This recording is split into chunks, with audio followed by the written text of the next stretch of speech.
오늘 저희들이 열왕기하 6장 24절부터 7장 20절까지 조금 내용이 긴 부분인데요. 절이 좀 길었는데 우리가 읽었습니다. 근데 너무 내용이 재밌죠? 한 에피소드로 이루어져 있기 때문에 그대로 전체를 다 읽었습니다.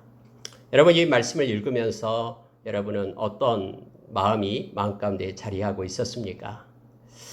이 말씀을 읽으면서 저는 느꼈던 것이 뭐냐면 하나님의 말씀은 어떤 상황과 환경이 있다 할지라도 그 환경과 상황을 뛰어넘고 반드시 말씀대로 성취해 간다라는 것을 말씀 가운데서 느꼈고 또 그것이 저에게는 큰 소망이고 힘이 되었음을 이 시간에 고백을 합니다. 우리가 여러분 히브리서 11장을 보면은 히브리서 11장은 믿음의 장이다 해서 우리가 많이 묵상하는 장이죠. 히브리서 11장 1절부터 3절의 말씀을 보면은요, 많은 선진들이, 이 말은 믿음의 우리의 선진들, 믿음으로 살았던 믿음의 선배들이 이와 같이 믿음을 가지고 살았다라고 말씀하는데 그 믿음이 뭐냐면은 세상의 모든 것들은 하나님께서 말씀으로 창조하였다. 그리고 우리 눈에 보여지는 이 보여지는 것은 나타나게 된 것으로 인하여 이루어진 것이 아니다라고 말하고 있는 것을 보게 됩니다. 특히 3절에 보면은요, 하나님의 말씀으로 우리 눈에 보여진 모든 것들을 다 창조한 것이지 어떤 상황이 또 다른 상황을 도출해내면서 여기까지 왔다라는 뜻이 아니에요. 그래서 여러분 이 말씀을 우리가 깊게 묵상하게 되면은 역사적인 모든 그런 산물, 역사의 성취물은 말씀의 결과다. 말씀의 성취가 곧 역사다라는 것을 느끼게 합니다. 그래서 이걸 묵상함으로 제목을 보이는 것은 말씀으로 된 것입니다. 라는 제목을 붙이고 오늘 5가지 정도를 나누기를 원합니다. 여러분 오늘 읽은 말씀은 여호람 왕 때 있었던 일입니다. 그때 아람은 큰 강대국입니다. 아람이 북이스라엘 사마리아를 이렇게 쳐들어옵니다. 그때 왕이 바로 베나닷이라는 왕이었거든요. 잔인하고 아주 그냥 강력한 군대를 가지고 있는 베나닷. 그가 군사를 이끌고 와서 사마리아 성을 이렇게 에워싸 버렸어요. 포위해 버렸습니다. 그리고 아무도 들어가지 못하게 하니까 사마리아 성에는 물자가 공급이 안 되는 거예요. 또 기근의 때가 왔기 때문에 그때 먹을 것이 너무나 없었습니다.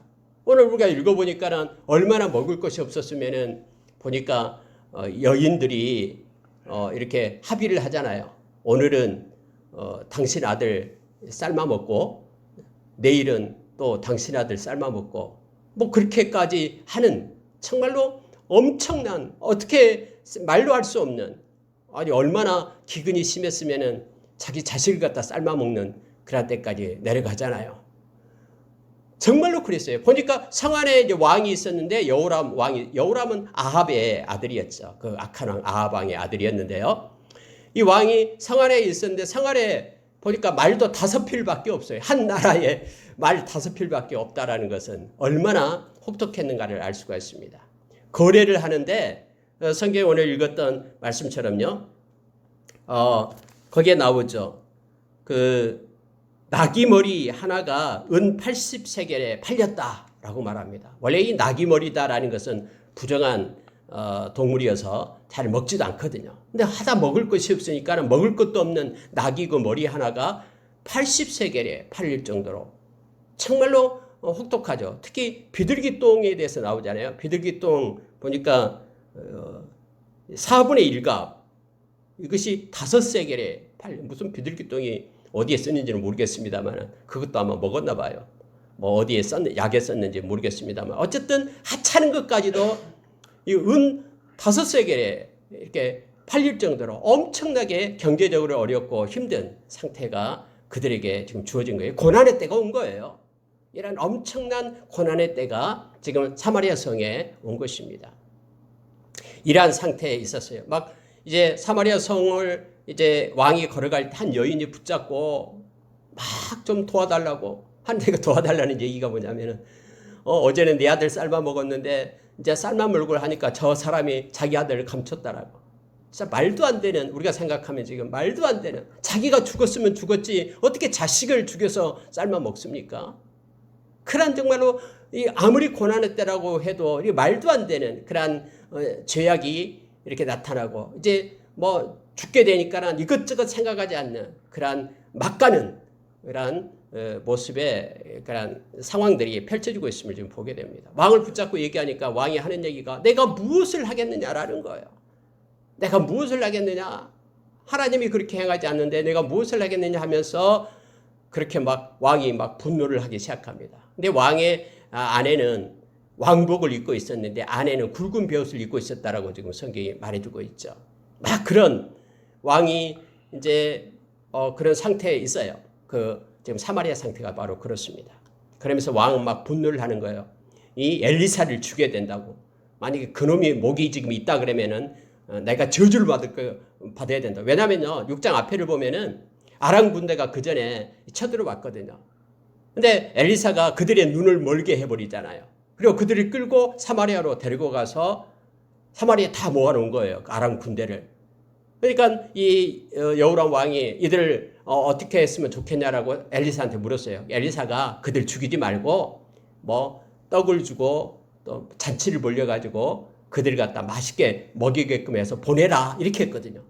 그러니까 직접 그렇게 했어요. 군대가 오니까는 그들을 뭐 먹을 걸 주고 이렇게 그들 갖다가 잘 대접해가지고 그냥 보낸 거예요.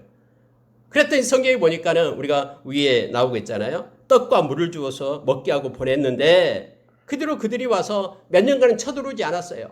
근데 몇 년이 지난 다음에 이것을 잊어먹고 다시 그들이 군사를 이끌고 와서 사마리아를 에워싸니까 이 왕이 생각하기에 그때 그 군사를 돌려보내지 않고 다 죽여버렸으면 우리를 이렇게 괴롭히지 않을 텐데 이런 막 생각이 드는 거예요. 인간적인 생각이. 그래가지고 이 엘리사를 죽여야 되겠다라고 막 말하는 거예요. 그때 이제 엘리사에게로 쫓아옵니다. 사마리아 성에. 그런데 그때 하나님께서 엘리사에게 그렇게 말을 하죠. 내일 이맘때, 뭐 몇 달도 아니에요. 내일 이맘때에 그렇게 말하죠. 그것이 바로 7장 1절에 나오잖아요. 내일 이맘때에 사마리아 성문에서 고운 밀가루 한 스아를 한 세겔에 매매하고 보리 두 스아를 한 세겔에 매매하리라. 이러면 스아라 그러면은 약 7리터가 넘어요. 엄청나게 많은 양이에요. 7리터가 넘는 양을 한 세겔에 매매하게 된다는 거예요. 이 밀가루 한 리터, 1리터, 밀가루 1리터가 나귀 머리보다도 더 가치가 있는 것인데 이 한 스아, 7리터가 넘는 한 스아를 1세겔, 나귀 머리는 그때 80세겔을 했던데 그만큼 이렇게 내일 이맘때 이렇게 바꿔진다라고 얘기하니까 이게 말이나 됩니까? 지금까지 군대는 에워싸고 있고 이런데 말도 안 된다라고 생각하는 거예요. 보리는 그 두 스아 그것이 한 세겔에 팔리게 된다라고 얘기하니까 이렇게 엘리사가 그렇게 말하는 거예요. 하나님이 그렇게 말씀했다라고. 그러니까 이 말을 듣고 있던 그 한 장관이 있었잖아요. 이 장관은 똑똑해요. 그리고 지식이 있어요. 왜냐하면 나라의 모든 정사를 관여했던 사람이죠. 그래서 성경에 보니까는 이 왕이 정말로 의지하고 그 사람 말을 잘 들었던 그 장관이었잖아요. 그 장이 조롱을 하기 시작합니다. 허허 웃으면서 말도 안 되는 소리 하지 말라라는 거예요. 이 상황을 봐라 지금. 세상에 먹을 것이 없어가지고는 자기 새끼를 잡아먹는 그러한 상황인데 기근인데 아니 어떻게 내일 하루 그것도 하루 만에 어떻게 이런 엄청난 일들이 일어날 수 있냐라는 거예요. 도저히 never 그렇게 될 수 없다라고 말하는 거예요. 하나님이 하늘에 창을 내신들 창을 뚫어와가지고는 그곳에서 하나님이 내려주신들 어떻게 이게 가능하겠느냐. 절대로 이런 일이 없다라고 웃으면서 엘리사의 말을 조롱을 합니다. 그때 여러분 우리 성경을 보니까 엘리사가 그렇게 말하잖아요. 네가 너 눈으로 보게 될 것이다. 내일을 보게 될 것이다. 그런데 너는 그것에 참여하지 못하게 될 것이다. 너는 그렇게 조롱하고 하나님의 말씀을 듣지도 않고 믿지도 않고 하나님의 능력을 나는 무시했기 때문에 조롱했기 때문에 나는 눈으로 보지만은 그것에 참여하지 못할 것이다라고 그렇게 얘기를 하잖아요. 그랬더니 진짜 다음날 일어났을 때 그 사람이 장관이 밟혀서 죽게 되죠. 성경이에요. 그리고 20절에는 그의 장관에게 그대로 이루어졌으니 곧 백성이 성문에서 그를 밟음에 죽었더라. 이렇게 되어 있는 거예요. 여러분 보십시오. 하나님의 말씀은요. 나라에 있던 모든 일들도 하나님께서 나라를 향하여 예언하면 나라에 있는 일도 정사도 그대로 성취되는 거예요. 뿐만 아니라 개인에 대한 일도 그대로 성취되는 것입니다. 이것을 우리가 말씀 가운데서 보게 되는 거예요. 또 여러분 여기서 이제 이러한 사실 하나님은요 그렇게 말씀하시고 하나님의 생각과 하나님의 방법으로 그 일을 행하시는 거예요. 이게 놀라운 방법이에요. 하나님은 말씀하시고 반드시 하나님이 하나님의 능력과 하나님의 길, 하나님의 방법으로 하나님의 말씀을 성취해 가시는 거예요. 사람이 사람의 능력으로 성취한 것이 아니라 하나님의 방법으로 성취를 해 가는 거예요. 여러분 이것을 인정해야 돼요. 그래서 우리의 생각과 우리의 방법이 사면초가 상태에서 도저히 이루어질 수 없다라고 말도 안 된다라고 말하기에 앞서서 하나님은 하나님의 방법으로는 일으킬 수 있다라고 우리가 인정을 해야 돼요. 이것이 믿음입니다. 그래서 하나님은 하나님 스스로 그렇게 행하시는 거예요. 막 군사 소리, 말굽 소리를 막 들려오게끔 하는 거예요. 그들이 에워싸고 있다가 그들 모두가 다 듣게 되는 거예요. 야 이거 큰일 났다. 지금 애굽에서 다른 데 나라들이 지금 군사를 이끌고 도우러 오고 있다. 하면서 막 그들만 건데 불안함과 두려움으로 가득 차게 한 거예요. 그래서 그들이 혼비백산하는 거예요. 누구 하나 이거에 대해서 거들지 않았습니다만 하나님의 방법으로 그렇게 이용을 하죠. 언제나 하나님은요 이처럼 말씀을 하시면은 그 말씀에 책임을 지시는 분이 바로 하나님이십니다. 여러분 이전에 엘리사가 있는데 선지자 생도들이 많이 내려왔어요. 근데 기근이 들어가지고 먹을 것이 없잖아요. 그러니까 엘리사 선지자가 그 종들한테 가서 너는 큰 솥을 걸고 거기에 먹을 것을 갖다 삶아라라고 얘기하는 거예요. 아니 먹을 게 어디 있어요? 기근인데. 근데 이 종들은 또 말을 들어요. 그래서 막 가서 들포도 능굴 이런 데 가서 들호박 그래서 아무거나 그냥 가지고 와서 이렇게 삐져가지고 집어넣는 거예요. 그랬더니 그걸 떠다 주라 하니까는 그거 먹으니까 막 사람들이 야단 나는 거예요. 이게 독이 있다라는 거예요. 왜냐면 그 들호박이 쓰거든요. 먹을 수 없는 건데. 근데 어떤 가루를 갖다 하나님께 기도하고 이렇게 뿌리니까 먹게 되어서 그들이 먹게 되는 거예요. 근데 어떤 한 사람이 와서 보리떡을 갖다 20개를 가지고 옵니다. 라고 이 엘리사한테 줘요. 앞에 성경 읽어보면요. 근데 엘리사가 종들한테 이것 가지고 100명이라고 와 있었거든요. 100명. 이걸 가지고 100명한테 나눠서 먹게 해라 라고 얘기하는 거예요. 보리떡, 조그만 보리떡이에요. 하나씩. 근데 이걸 100명을 한테 먹게 해라 라고 얘기하는 거예요. 근데 그 종들이 아니 주인이요. 엘리사요. 이거 조금만 가지고 어떻게 100명이 배부르게 먹어요. 근데 엘리사가 뭐라 하는지 아십니까? 갖다 나눠줘라. 하나님께서 나에게 배부르게 먹게 하시겠다라고 말씀했다. 그러니 너는 이것 가지고 나눠줘라라고 얘기하는 거예요. 그러니까 이 종들이 그 조그만 보리떡 20개를 가지고 100명한테 나눠줘요. 근데 그들이 그걸 가지고 배부르게 먹었다라고 성경에 말씀해주고 있는 거예요. 마치 오병이어 예수님께서 그렇게 행하셨듯이 엘리사도 그렇게 행하는 거예요. 누구에게요? 말씀에 따라 순종하며 나갈 때에 말씀이 그대로 역사를 하는 거예요. 하나님께서 개입하시기 때문에. 만약에 하나님이 안 계신다면 말도 안 되죠. 그런데 하나님께서 명령하면 그 명령에 대해서는 하나님이 책임지시는 거예요. 그래서 믿음이라는 것은 우리가 그 능력 있는 하나님을 인정하는 것, 그것이 믿음이고 그래서 말씀대로 순종해 가는 것이 믿음임을 알게 됩니다. 그래서 오늘 여러분 이러한 배경하에서 오늘 말씀을 몇 가지 5가지만 간단하게 조명해보고 말씀을 마치기를 원합니다. 그리고 우리가 고난의 때에 어려움을 당할 때에 이 말씀이 우리를 붙잡고 우리를 세우기를 원합니다. 말씀이 우리 가운데 살아서 말씀에 매인바되는 말씀에 길들여지는 우리가 되기를 원합니다. 첫 번째로 여러분 고난 중에도 죄를 지어서는 안 됩니다. 여러분 성경은요 우리가 고난이 오고 힘듦이 올 때에 하나님이 우리를 보고 계시거든요. 특히 하나님의 사람들은 고난이 올 때에 정말로 믿음으로 사는가를 하나님은 보고 계셔요. 이걸 우리가 기억해야 돼요. 또 고난이 올 때 우리가 믿음으로 살아낼 수 있는 기회예요. 우리 주님 만날 때에 내 그때 너를 봤다. 너 그렇게 힘들고 어려운 고난 중에 너가 했던 믿음의 행위를 내가 보았다라고 주님은 말씀하셨잖아요. 베드로전서 1장 7절에서 그래서 우리가 하나님이 그걸 보고 우리에게 칭찬하고 우리에게 영광을 주고 우리를 존귀케 한다라고 말씀해 주고 있잖아요. 금보다 귀한 믿음. 네, 여러분요. 고난 중에도 죄를 짓지 말아야 됩니다. 여기 한 여인이 나와요. 이 여인은 정말로 먹을 것이 없는 고난이 왔어요. 그래서 뭐 자기 아들 갖다 잡아먹었다고 얘기하죠.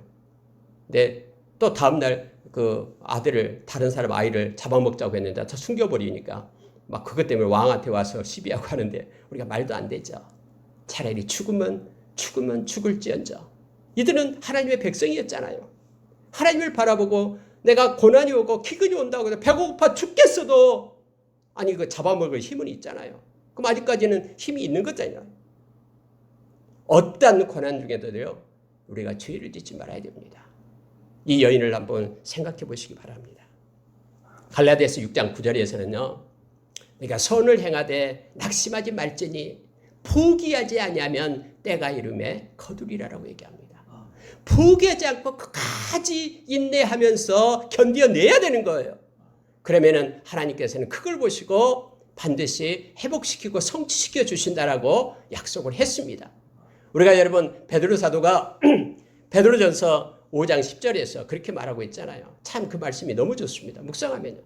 베드로전서 5장 10절에서요. 그렇게 말합니다. 하나님은 은혜의 하나님이시다. 하나님은 예수 그리스도 안에서 우리를 부르셨다. 그리고 그의 영광의 나라에 들어가게 하신 분이 바로 하나님이시다. 그런데 하나님께서는 우리에게 잠깐 고난을 주시는데 이 잠깐 고난을 통해서 우리를 온전하게 세우고 우리를 굳건하게 하고 우리를 강한 사람으로 만들고 뿐만 아니라 우리의 터를 견고하게 하시리라고 약속을 하시는 거예요. 하나님은 심심해서 우리에게 고난이 주는 게 아니에요. 고린도전서 10장 13절에서 우리에게 나타나는 고난은 하나님이 허락하셨기 때문에 우리에게 나타난다고 하잖아요. 근데 그 고난 중에 하나님께서는 피할 길을 반드시 주신다라고 말씀했어요. 우리가 죄짓지 않기 위하여 결단하게 될 때에 하나님이 피할 길을 주셔요. 아무리 배가 고파도 자기 자식을 잡아먹는 그런 죄를 지어서는 안 되잖아요. 그리고 넉넉히 이길 수 있는 능력을 주셔요. 단 하루가 지나면은 이제 하루가 지나면은 하나님의 회복의 때가 오잖아요. 그래서 여러분 어떤 고난 중에도요. 야 이제 끝났다. 될 대로 되라.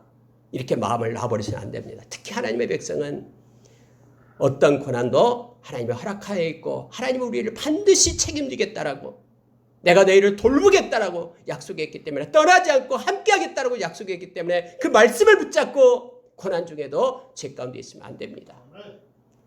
우리가 아무리 어렵고 힘든 때라도요. 우리가 말씀으로 붙잡고 인내하면서 하나님의 때를 기다리는 우리가 되기를 원합니다. 여러분 두 번째로 이제 왕에 대해서 생각해 보겠습니다. 두 번째는요. 외식으로 하나님을 속이지 말라라는 거예요. 여러분 이 왕이 어떻게 해서 속였냐면요. 여호람 왕이 우리가 33절에서 그렇게 말합니다. 왕이 이르되 이 재앙이 여호와께로부터 나왔으니 어찌 더 여호와를 기다리리요 이렇게 말을 하고 있죠. 근데 왕이 왕복을 입었는데 왕복 안에 굵은 베옷을 입었다라고 성경에 말해주고 있습니다. 자 30절 하반절에 보니까 백성이 본즉 그의 속살에 굵은 배를 입었더라라고 되어 있죠. 여러분 굵은 배를 입었다라는 것은요. 회개할 때 쓰는 거예요.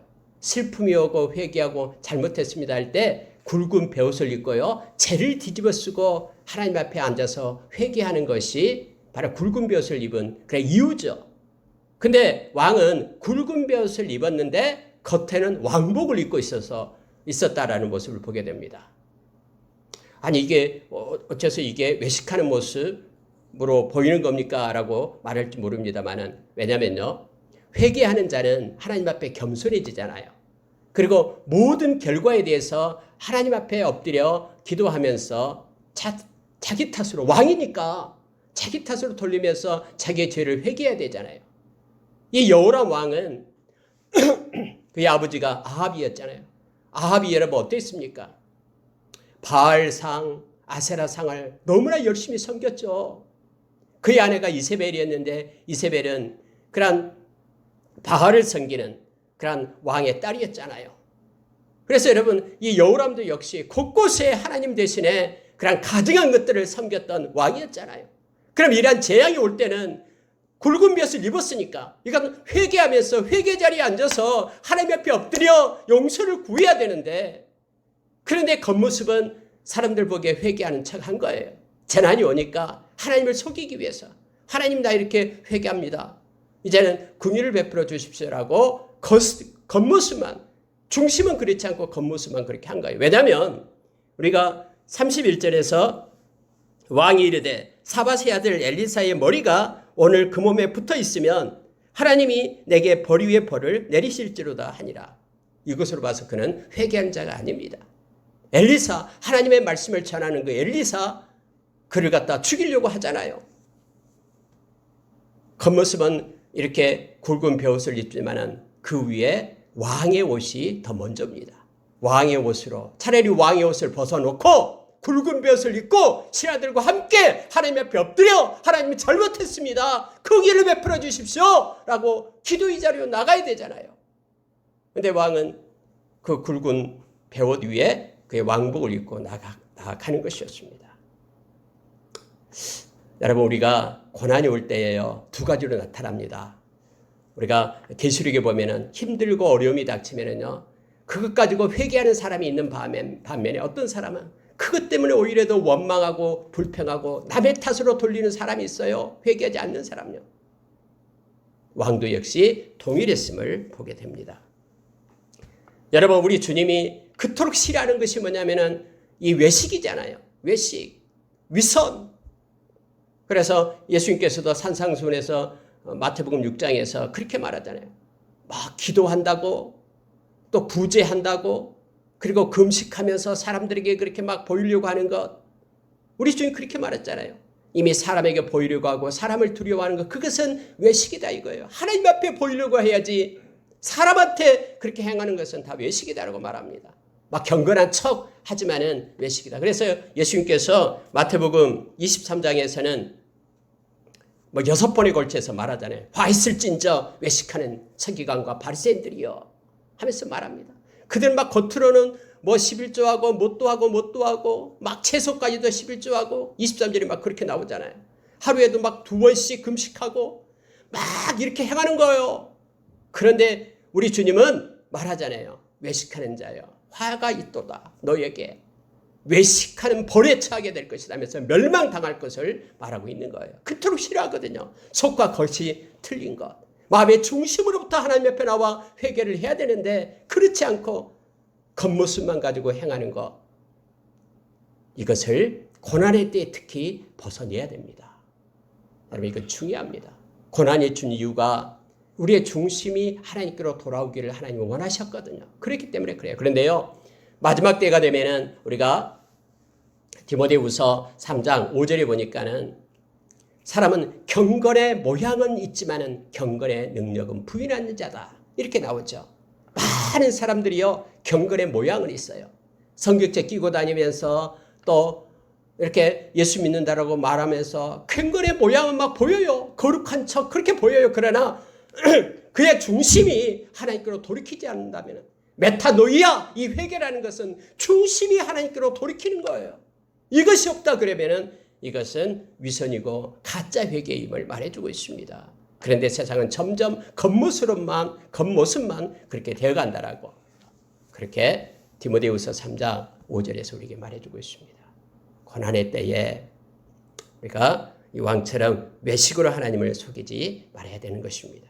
세 번째, 여러분, 말씀을 조롱하지 말고 신뢰하라라고 묵상하면서 이 말씀을 생각했어요. 누굽니까? 한 장관이에요. 아까도 얘기했듯이 그 장관은 뛰어납니다. 지혜가 있고 정책도 잘해요. 판단도 빠르고요. 그래서 막 왕이 절대적으로 의존했던 그런 장관이었거든요. 그 장관은 계산해보니까 말도 안 되는 거예요. 어떻게 지금 막 없어가지고 굶주리고 있는데, 그렇게 경제가 파탄 났는데 내일 하루아침에 그렇게 바꿔줄 수 있냐? 말도 안 된다는 거예요. 그는 엘리사가 그렇게 말할 때에 하나님의 능력을 조롱한 겁니다. 하나님의 말씀을 무시한 거예요. 그런데 고난의 때, 특히 힘들 때에 우리는 하나님의 말씀을 더 붙잡아야 됩니다. 왜냐하면 모든 역사는 말씀대로 이루어지기 때문에 그러나 만약에 말씀을 조롱하게 되면은 거기에 대한 하나님의 심판이 있음을 성경은 분명하게 우리에게 가르쳐 줍니다. 말씀을 조롱하지 말고 끝까지 말씀을 신뢰하는 자가 되어야 됩니다. 이것이 믿음입니다. 여러분, 성경에 보면은 우리가 믿음이 없이는 하나님을 기쁘시게 하지 못한다라고 성경에 말해주고 있죠. 특히 고난의 때가 되면 그렇습니다. 그때 말씀을 믿음으로 말씀을 붙잡고 있으면요, 하나님이 너무너무 기뻐하시는 거예요.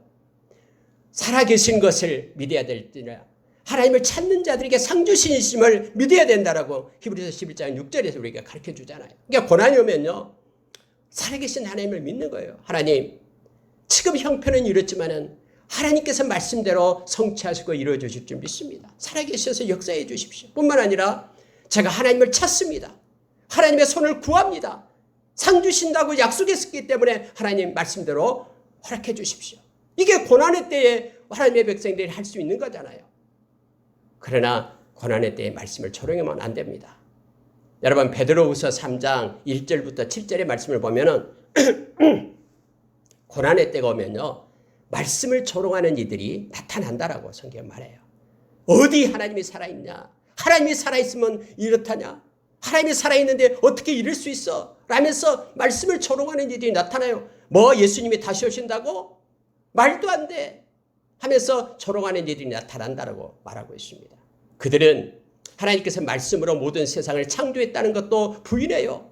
말씀으로 하나님이 약속했기 때문에 주님 오신 것도 그들은 부인해요. 그래서 마음대로 하나님이 없다라고 자기 정욕대로 그렇게 살아가는 거예요. 여러분, 이 장관이 지금 이렇게 부인하게 될 때, 결국 그 말씀이 성취될 때 그 성취된 그곳에 그 장관은 그곳에서 배제됩니다. 그곳에 함께 들어가지 못해요. 말씀을 조롱하는 자들이 바로 이렇게 됩니다. 하나님의 심판의 때에 그 심판 때문에 그는 멸망당해요.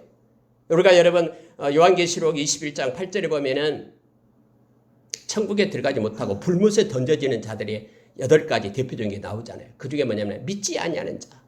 여러분, 믿지 않다라는 것이 뭐냐면요, 하나님의 말씀을 조롱하는 자다라는 거예요. 말씀이 말씀대로 이루어짐을 믿지 않은 거예요. 그래서 그들은 불못에 던져지게 될 것이다라고, 회개하지 않으면 그렇게 성경 말해주고 있습니다. 여러분, 네 번째로요, 말씀을 성취하시는 하나님을 우리는 기억해야 됩니다. 이게 중요합니다. 하나님께서는 말씀하시고 말씀을 아까 성취하셨죠. 우리가 하나님의 말씀을 성취하는 게 아니에요. 하나님이 하나님의 말씀을 성취합니다. 이걸 기억을 해야 돼요. 이걸 기억하게 될 때 우리에게 부담이 없어져요. 이렇게 어렵고 힘든데 우리가 어떻게 해야 되지? 어떻게 해야 되지? 이게 아니에요. 하나님을 믿고 하나님의 때를 기다리면서 하나님께 맡기는 거예요.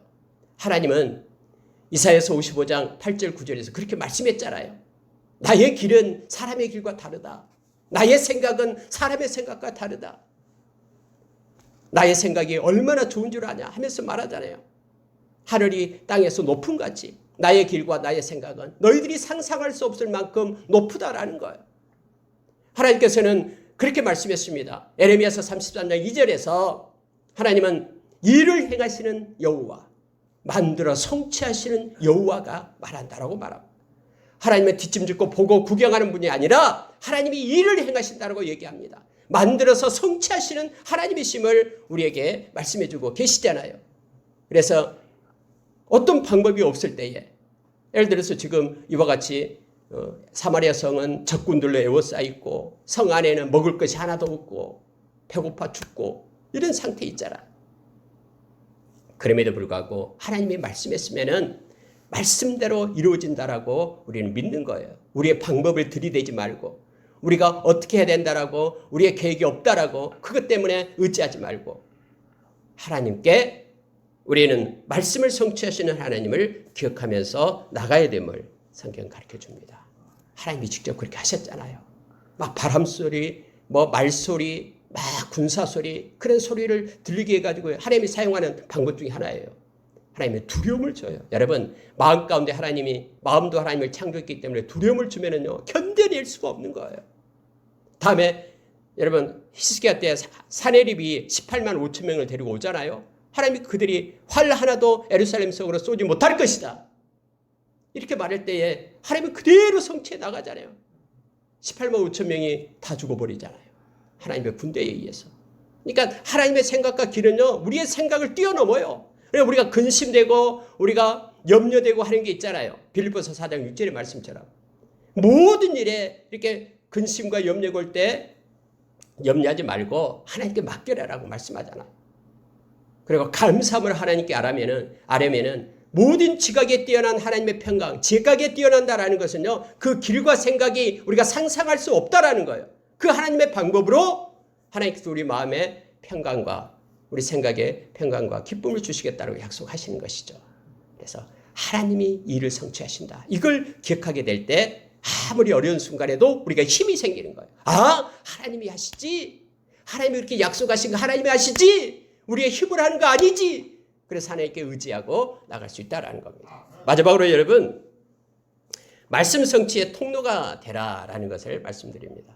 여러분 오늘 읽은 말씀 가운데요, 엘리사가 말씀하고 내일 이맘때 이렇게 되리라 라고 말할 때에 그 말씀이 성취되잖아요. 그런데 하나님은 그 말씀이 성취되게 하는데 당신의 종들을 사용했음을 알게 됩니다. 그 중에 누가 있습니까? 예, 나병 환자가 있잖아요. 나병 환자, 그들이 마음의 생각을 하는 거예요. 우리가 여기 있어도 죽고 성 안에 들어가도 죽고, 왜냐하면 나병 환자는 같이 못 살았잖아요. 나병은 부정한 자라 했고 막 쫓아냈잖아요. 그러니까 얼마나 이 사람들은 더 배가 고팠겠습니까? 왜냐하면 이들은 친척이나 누가 가족이 먹을 것을 갖다 줘야지만이 얻어먹고 사는 사람이잖아요. 성 밖에서. 근데 성 안에서 가족들도 굶어 죽는데 이 사람들이 뭐 먹을 게 있겠습니까? 또 누가 그를 좋아하겠습니까? 온천지 진물이 막 흐르고 코가 없고 막 그러는데. 근데 그들이요, 4명이서 앉아서 하나님의 마음을 받게 됩니다. 들어가도 죽고 여기 있어도 죽고 우리가 차라리 나가서 차라리 항복하자. 이 우리말에는 항복하자로 되어 있는데요. KJV에서는 항복하자고 뭐를 거기에 가서 먹을 것을 갖다가 먹자 이렇게 돼 있는 거예요. 어쨌든 그곳에 가서 뭐 그들이 잡혀가지고 죽으면 죽고 여기 있어도 죽고 해서 그들이 그 마음을 가지고 움직입니다. 근데 잘 보십시오. 그 진영은 지금 어떤 상태입니까? 하나님께서 지금 일하고 있는 상태잖아요. 그러니까 하나님의 쓰임을 받는 이들은요, 이 하나님은 가장 철하고 보잘것없는 이 나병 환자들을 통해서 하나님의 일을 성취하게 됩니다. 통로가 돼서요. 참 하나님의 방법이에요. 그곳에서는 지금 하나님이 일하고 있는 곳으로 그들이 가는 거예요. 언제나 하나님이 어디서 일하는가, 일하고 있는 곳에 머무르는 것이 복입니다. 문둥병자는 그곳에 가요. 가서 보니까 아무도 없네요. 먹을 것이 천지예요. 그래서 출임패를 먼저 막 먹어요. 막 식욕을 채웁니다. 첫 번째. 두 번째는 뭐냐면은 이제 금과 은이 보이기 시작하는 거예요. 그래서 탐욕이 생겨요. 그래서 막 금을 갖다 모아가지고 숨기고 막 그래요. 아, 이런 일이 어딨냐 하면서. 근데 그것으로 끝나버리면 그들도 멸망을 당했을 겁니다. 그런데 세 번째 뭐냐면은, 야, 이 아름다운 소식을 우리만 누릴 수 없다 이거예요. 지금 사마리아 그 성 안에는 많은 사람이 굶어서 죽는데 우리가 내일 아침까지 기다릴 수가 없다. 이 좋은 소식을 전해야 되겠다라고 생각한 거예요. 그러면서 이제 그들은 보십시오. 막 금 같은 걸 숨겨놨을 거 아니에요. 그런데 자기 집으로 가져온 것도 아니고요. 숨겨놨는데 가서 알리면 다른 사람들이 막 나와서 그거 숨겨놓은 거 안 찾아가겠어요? 그럼에도 불구하고 그들은 가서 섬깁니다. 하나님의 일하신 가운데 그들이 가게 될 때에 그렇게 하찮은 그들도요, 사람 보기 하찮은 그들도 그렇게 쓰임을 받으면 통로가 됩니다. 또 한 명이 있었잖아요. 그 성문을 지키고 있는 문지기예요. 여러분 문지기한테 가서 문지기한테 그 말을 하는 거예요. 이 나병 환자들이, 원래 나병 환자들이 옆에 오면 부정하다고 오지도 못하게끔 했잖아요. 막 가까이 오면 돌로 쳐 죽이잖아요. 근데 문지기한테 얘기하니까는 그 문지기가 이 말을 받아들이는 거예요. 이것이 은혜인 거예요. 야, 말도 하지 마라. 지금이 무슨 세상인데 지금 애워싸고 있는데 말 같은 소리 하지 말라고 거절했다 그러면 전하지도 않았을 거예요. 근데 나병 환자의 말을 그 문지기가 받아요. 그리고 그걸 가지고 들고 갑니다. 그도 역시 통로가 되는 거예요. 그리고 왕이 알게 되죠. 여러분 보십시오. 왕이 뭐라고 얘기하냐면 이거 함정이다. 그들이 다 숨어 있다가 우리가 나가면은 우리를 갖다 잡으려고 한다. 함정이니까는 그거 말 듣지 말라라고 왕이 얘기하잖아요. 근데 그 중에 신하 중에 한 신하가 있었어요. 그 신하가 왕이요, 아닙니다. 가서 확인해 봅시다. 라고 왕의 말을 거역하면서 나오는 한 신하가 있었어요. 그 신하를 통해서 확인하러 나가잖아요. 그 통로가 되는 거예요. 그래서 확인되고 와서 많은 백성들이 그곳에 와서 자기의 굶주림을 채우고요. 그 많은 것들을 노획물을 가지고 오잖아요. 엘리사가 말했던 것처럼 밀 한 사가 한 세겔에 팔리는 하루아침에 그렇게 나타나잖아요. 여러분, 말씀 성취에 이렇게 통로가 되기를 원합니다. 그런데 여기에 중요한 것이 있습니다. 우리가 그것을 소원하기를 원합니다. 빌립보서 2장 13절 이하의 12절부터 16절 이하의 말씀을 보면 지금 시간이 없어서 말씀을 잘 이건 보지 못하겠습니다만 내용이 그겁니다. 하나님께서는 당신의 기쁘신 뜻을 우리의 마음 가운데 두시고 행하십니다. 그리고 이것이 우리의 소원이 되게끔 행하게끔 한다라고 말합니다. 그러니 하나님께 의지하고 하나님이 그렇게 쓰임받도록 하나님을 바라라라고 우리에게 가르칩니다. 그래서 우리의 기도가 늘 이렇게 돼야 됩니다. 하나님, 하나님의 일하심에 하나님의 일이 성취하시는 말씀이 성취되는 그곳에 내가 쓰임받기를 원합니다. 그렇게 하나님 앞에 나아갈 그것이 나의 소원이 돼서 그걸 행하기를 원합니다.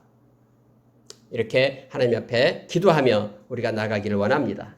여러분, 보이는 것은 말씀으로 된 것입니다. 하나님은 말씀하시고 그 말씀대로 성취해 가심을 우리가 기억하기를 원합니다. 그래서 어떤 고난의 순간이 오더라도 우리는 반드시 말씀을 붙잡고 살아가기를 원합니다. 고난 중에도 죄를 짓지 맙시다. 외식으로 하나님을 속이지 맙시다. 말씀을 조롱하지 말고 끝까지 신뢰하면서 말씀을 성취하시는 하나님을 기억하며 고난을 견뎌냅시다. 그리고 고난 중에도 말씀의 성취의 그 통로로 하나님의 쓰임받기를 원하면서 기도하고 하나님 주신 마음을 가지고 행하기를 원합니다. 함께 기도하겠습니다.